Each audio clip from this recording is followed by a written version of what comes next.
So I figured I'd talk briefly about one of the things I've been doing since about 2002. I've been working with the underground damage prevention community, which you probably have never heard of. But I figured I'd go over why I thought it was interesting and why it was important. Mostly because I get to show things that are on fire and blowing up. So this is what can happen when people don't call before they do. A lot of times there is a hidden infrastructure underneath you. There are gas lines, there are power lines, there are telecom lines underground that you can't see, that you can't find, particularly in cities, but out in the countryside and of course out in the suburbs where a lot of us live. And a lot of times, depending on the size of it, if you nick it, it can start leaking.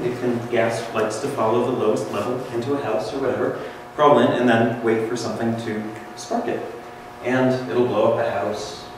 It'll blow up a big chunk of a building in France. This was a backhoe that went through a line in the street back in October 2007. Flames initially about 60 feet high up and over the roof there, so very dramatic, but very Hollywood kind of stuff. In Wisconsin, road crew hit an underground main, backhoe broke the pipe. Gas went into a church, blew up everything except the bell tower, which unfortunately the colors came out really badly. But this shape over here is all that's left of the church, blew up the entire thing. Plumber inside of or digging a trench out of West Philadelphia, digging through, struck a 13 kilovolt line underground. Didn't notify any of the utility companies. They didn't come out and put the flags or whatever, and boom, blew things up and electrocuted himself. How much stuff is underground? This is just the gas and interstate pipeline. This doesn't even talk about distribution. There is an enormous amount of stuff underground out there, particularly the natural gas infrastructure that feeds most of our homes for heat and hot water. What's in your neighborhood? Assuming a bunch of us live in the handy-dandy suburbs, almost all suburbs, new suburbs nowadays, are built with underground gas-powered telco cable. A lot of times going through your neighborhood, you'll see markers like this. That's an underground fiber. That's underground power. Typically runs to manholes, junction boxes, so that would be your underground sewer and water. That also counts too. A lot of times they'll run stuff together. So power and gas right next to each other up there. A few hints about some of the things that you'll see in your neighborhood. Gas meter, that's usually a sign that there's some natural gas running under a property. If you start digging down, these are some of the I think this is actually an install, so sometimes there might be old infrastructure like water and sewer, and then they'll run power and telco and other things underneath that. And they'll start adding more stuff underground over time.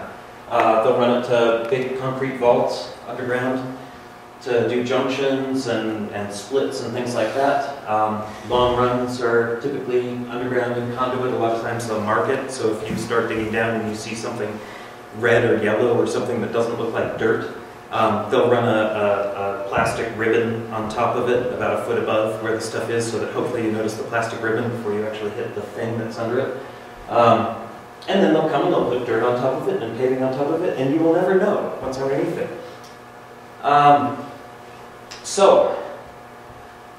Every state, you can call, every state in the US and Canada, and we're starting to push for other countries, you can call 811. They will come out, they will use basically a grown-up metal detector, same thing that people use on the beach. Sometimes they'll use reference maps. The reference maps aren't always correct.